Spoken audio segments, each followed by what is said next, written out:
between the continents of the world. Beyond the familiar coastlines and the safe harbors where ships rest under quiet skies, there is a vast stretch of water that has inspired wonder, fear, and obsession for centuries. It is the Atlantic Ocean. A body of water so enormous that it seems to belong less to the Earth and more to some ancient force that existed long before maps were drawn and names were given. In its open expanse, storms gather with terrifying speed. Waves rise like moving walls. Islands appear like fragments of another world. And beneath the dark surface, creatures shaped by pressure and shadow drift through a realm humans can barely imagine. Somewhere in that immense blue wilderness, there are waters where the ocean can turn violent enough to swallow ships whole. Waters where cliffs are smashed day after day by endless surf. Waters where strange islands sit isolated in the middle of nowhere. And waters where the legend of Bermuda still lingers like a warning written on the sea itself. This is not just a story about the Atlantic Ocean. This is a journey into one of the most haunting seascapes on the planet. A place where beauty and danger exist side by side. Where paradise and catastrophe share the same horizon. And where the ocean always seems to be hiding something just beyond sight. If you have ever looked at the sea and felt both admiration and unease, then this story will take that feeling and push it to the edge. Because in the Atlantic, the calm surface can disappear in an instant. Beneath it lies a world of brutal weather, lonely islands, deep predators, and mysteries that have never fully been explained. To understand why the Atlantic inspires such respect, you have to begin with its power. Out on the open ocean, far from sheltered bays and protected coastlines, the sea can become a monster without warning. Some places in the North Atlantic are known for waves that reach more than 15 meters. And when the wind rises, those waves do not merely roll across the water. They charge forward with force, lifting massive bodies of seawater into steep, violent peaks that slam into cliffs, shatter against rocks, and make even the largest vessels feel suddenly small and fragile. In storms, the Atlantic becomes a machine of pressure and motion, its surface heaving under the force of cold air, fast-moving weather systems, and immense stretches of open water where nothing blocks the wind. For sailors, these waters have always demanded discipline, caution, and humility. For centuries, ships that underestimated the Atlantic paid a terrible price.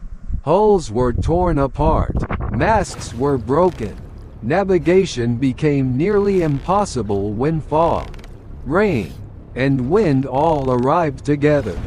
The cold itself becomes another enemy.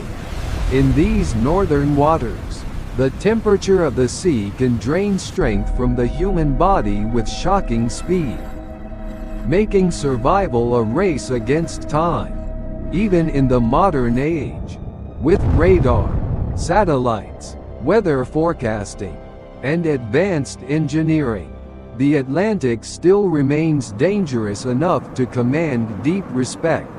Because the ocean does not care how advanced a ship is. It only responds to nature's laws. And when the atmosphere above it turns hostile, the sea below becomes equally unforgiving. This is why the Atlantic has become a place of fascination for explorers, filmmakers, adventurers, and storytellers. It is never just water. It is a stage where the elements perform with overwhelming intensity. One moment the sea can appear vast, silver, and peaceful under a pale sky. The next moment it can turn black, wild, and violent, with waves crashing into cliffs like falling towers. Along certain coastlines, the Atlantic is famous for producing conditions so extreme that the land itself seems under siege. The ocean pounds the edges of islands and shorelines day and night, carving them over time, eroding stone, and forcing life to adapt to conditions that seem almost impossible. This is not a gentle sea. It is a sea of motion, a sea of pressure, a sea that can change the entire mood of the sky in a matter of minutes. That is part of what makes the Atlantic so compelling. It is beautiful, yes, but its beauty is never passive. It is dramatic, restless, and alive. Nowhere is that contrast more visible than in the islands scattered across this enormous ocean. Some of them look like hidden paradises. Others feel like remote outposts at the end of the world. Each one seems to rise from the Atlantic for a different reason. Shaped by volcanic fire, ancient geology, and the endless force of the sea. The Azores, for example, appear almost unreal when seen from above. These islands, scattered in the middle of the ocean, are the product of volcanic activity, and their landscapes are full of green hills, crater lakes, steep valleys, rugged coastlines, and a kind of quiet majesty that makes them feel untouched by time. They are not crowded places. They do not feel overrun. Instead, they seem to float between earth and water, suspended in a wide blue emptiness. The air is often clean and fresh, the scenery dramatic, and the ocean surrounding them makes the whole region feel like a secret held in the middle of the Atlantic. For many travelers, the Azores look like a dream. For storytellers, they are perfect evidence that the ocean can create beauty as easily as it creates danger. These islands remind us that the Atlantic is not only a place of storms and wrecks. It is also a place where the earth seems to have opened and released islands from deep beneath the surface, allowing them to rise into the light like ancient guardians. Then there are the Canary Islands, where the Atlantic meets a different kind of wonder. Here, the climate often feels gentle and inviting, with sunlight arriving reliably through much of the year. Yet beneath that pleasant surface lies the unmistakable power of volcanic land. The islands are dramatic, diverse, and full of contrasts. Black sand beaches, rugged cliffs, towering volcanic slopes, and turquoise water create a landscape that feels almost cinematic in every direction. It is easy to understand why people are drawn to them. They offer warmth, color, and ocean views that can look almost too perfect to be real. But even in such a seemingly welcoming place, the Atlantic is never far away. The sea still breathes around the islands, shaping the coastlines and reminding everyone that these lands are islands first and destinations second. They exist because of the ocean, and they are forever surrounded by it. The Canaries stand as another example of how the Atlantic can turn geology into spectacle, creating places that feel both inviting and powerful at the same time. Further north, the mood changes completely. Iceland is often described as a place of fire and ice, and that description is not poetry. It is a real reflection of the island's identity. Here, volcanic activity and glacial forces coexist in a landscape that seems to defy ordinary expectations. You can stand near steaming earth and icy terrain in the same day. You can see black volcanic fields, waterfalls, cold ocean winds, and snow-covered mountains all in one journey. The Atlantic surrounds Iceland with cold, restless power, and the island itself seems forged from the meeting of extremes. It feels ancient, raw, and dramatic, as if the Earth has revealed one of its most powerful unfinished sketches. The sea here can be brutal, the weather can shift quickly, and the coastline bears the marks of powerful natural forces. Iceland reminds us that the Atlantic is not only a corridor between continents. It is a place where the planet's deepest energies become visible. The ocean, the volcanic rock, the glaciers, and the wind all seem to speak the same language of endurance and force. In Iceland, that language is impossible to ignore. And then there are the Faroe Islands, perhaps one of the most hauntingly beautiful groups of islands in the North Atlantic.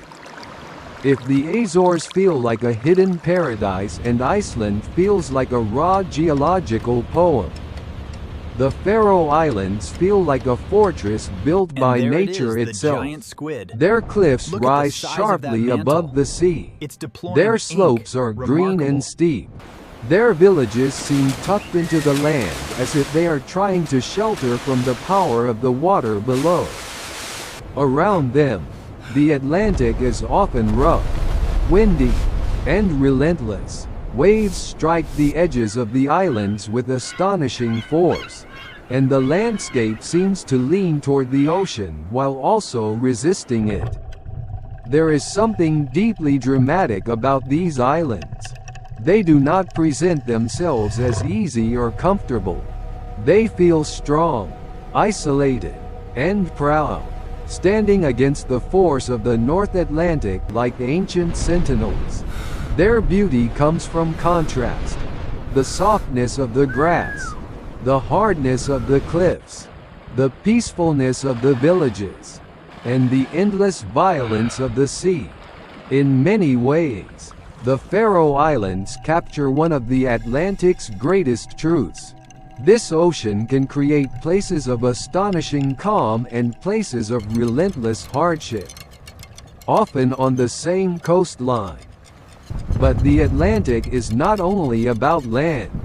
It is also about what moves through its waters. Beneath the shimmering surface, beyond the light that reaches down from above, there is another world, one that grows stranger, darker, and more mysterious the deeper you go. This is where the ocean stops behaving like a familiar environment and begins to feel like an alien frontier. The farther down you descend, the less the world resembles the one we know. Sunlight disappears, temperatures drop, pressure increases, silence becomes heavy, and in that hidden darkness, creatures survive by methods that seem almost impossible. Some hunt with speed, some wait motionless in black water, some glow with their own light. Some have bodies so strange that they appear designed more by imagination than by nature. The Atlantic, especially its deeper and colder regions, holds many such creatures, and among the most famous is the great white shark.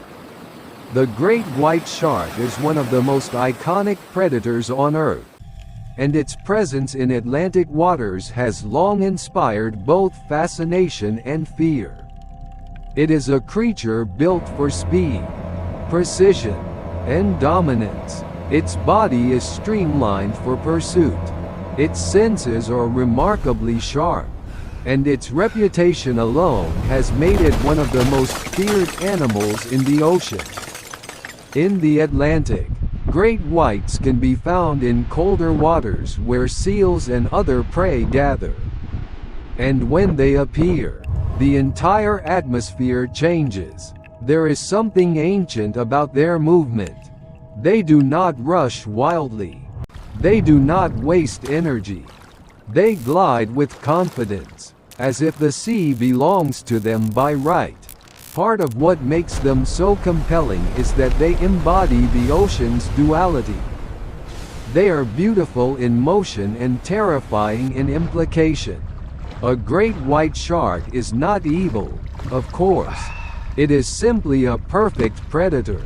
A reminder that the ocean is home to life forms that exist entirely outside human comfort. Out there, survival belongs to whoever is best adapted. And the great white is one of the Atlantic's most powerful examples of that reality. The shark's image has been amplified by films, stories, and popular culture, but its real presence in the ocean is enough to inspire awe on its own. When a great white moves through Atlantic water, it is not performing for anyone. It is doing what nature has taught it to do for millions of years. Deeper still, far beyond the reach of everyday human experience, lives the giant squid, one of the most mysterious animals in the sea. For a long time, giant squids were creatures of rumor, sailors' tales, and partial evidence. Their existence felt almost mythical because encounters with them were so rare. They live in the deep ocean, often at astonishing depths where sunlight cannot penetrate, and their lives unfold in a world few humans ever see. Their bodies are built for that dark environment. They are enormous, elusive, and adapted to a realm of pressure and darkness that would crush or defeat many other forms of life.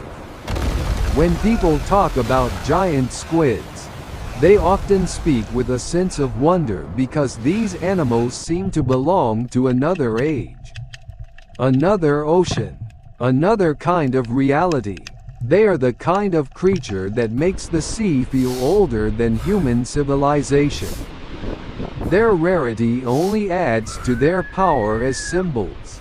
The giant squid is a reminder that the Atlantic still keeps secrets. And some of those secrets are not artificial or supernatural, but biological, existing quietly in the depths where almost no one goes. Then there are lanternfish, tiny compared to the giants of the ocean, but no less fascinating. These deep-sea fish are known for their glowing bodies, which help them survive in a world without sunlight. In the darkness below the Atlantic surface, light becomes its own form of language, and lanternfish use that language to confuse predators, communicate, and navigate the night-like depths. Their glow is not dramatic in the way a lightning strike is dramatic. It is subtle, cold, and strange, like a living signal blinking through the dark. But that subtlety is exactly what makes them so interesting. When a creature can create its own light in a place where light should not exist, the ocean begins to feel even more mysterious. The deep Atlantic is full of such creatures, many of them still not fully understood. Some are tiny, some are enormous, some are grotesque in appearance, some are delicate and almost beautiful. Together, they form a living argument that the ocean is not empty at all. It is simply hard to see. And in the Atlantic, especially at night or in deep water, Help! the unknown is never far away. Help us, please! If the islands, the waves, and the creatures represent the Atlantic's physical power, then the Bermuda Triangle represents its enduring myth. Few places in the world have attracted as much speculation, fear, and curiosity. The region known as the Bermuda Triangle has become a symbol of unexplained disappearances, strange navigation stories, and maritime mystery. Over the years, it has been associated with ships and aircraft that vanished under puzzling circumstances. and that association has given it a permanent place in popular imagination. People have offered many theories. Some point to sudden weather changes.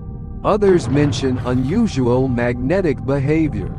Some suggest navigational mistakes, human error, or the simple dangers of a heavily traveled stretch of ocean.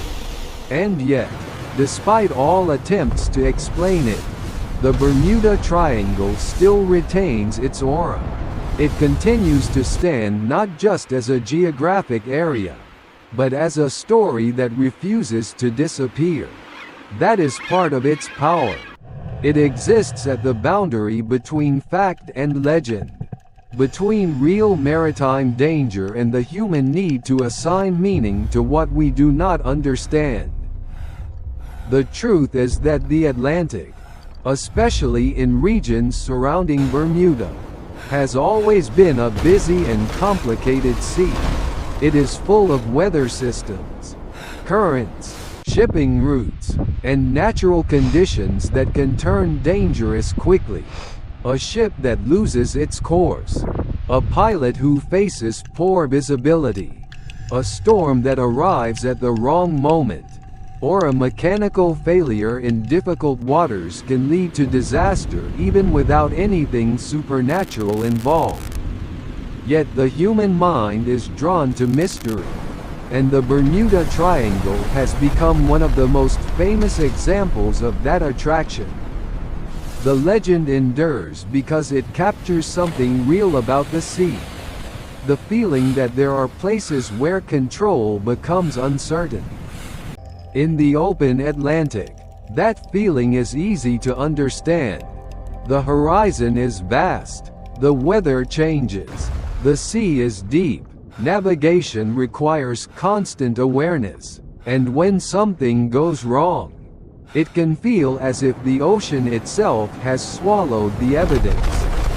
Whether one sees the Bermuda Triangle as a myth, a warning, or a mixture of both, it remains one of the most famous symbols of Atlantic mystery. What makes all of this so powerful in one story is that the Atlantic Ocean does not separate these experiences. It contains them all. It holds violent storms and peaceful islands. It holds sunlight and deep darkness. It holds living wonders and historical fears. It is a place where a coastline can feel like paradise one day and a battleground the next.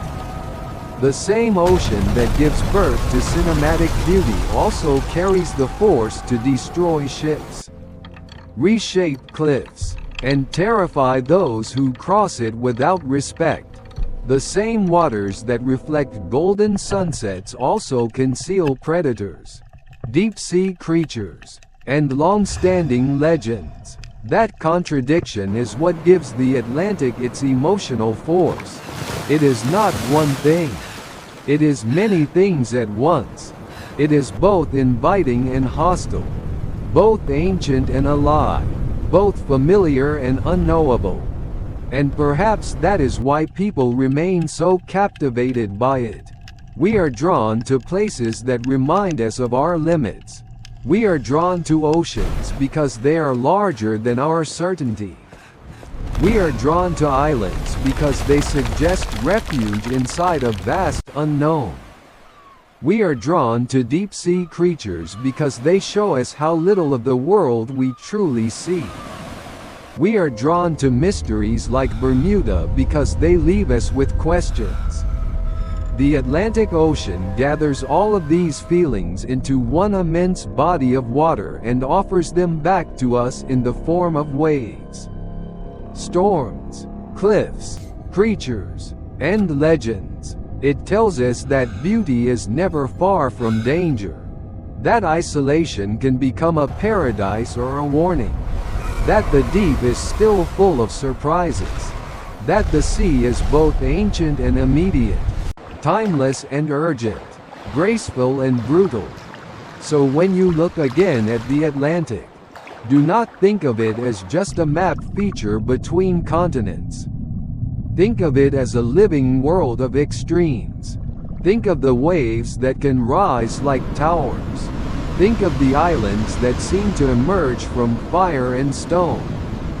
Think of the sharks that rule the cold water, the giant squid that drift through darkness, and the lanternfish that carry their own faint light through the deep. Think of Bermuda, where rumor and reality meet on the horizon. Think of the endless wind, the salt spray, the thunder of surf against cliffs, and the quiet spaces where no land appears in any direction. The Atlantic is not simply a sea. It is a reminder that Earth still contains places of awe so large they can feel almost mythic. And maybe that is why, even now, we cannot stop looking at it. Because somewhere out there, beneath the waves and beyond the horizon, the ocean is still writing stories that human beings have not yet finished understanding.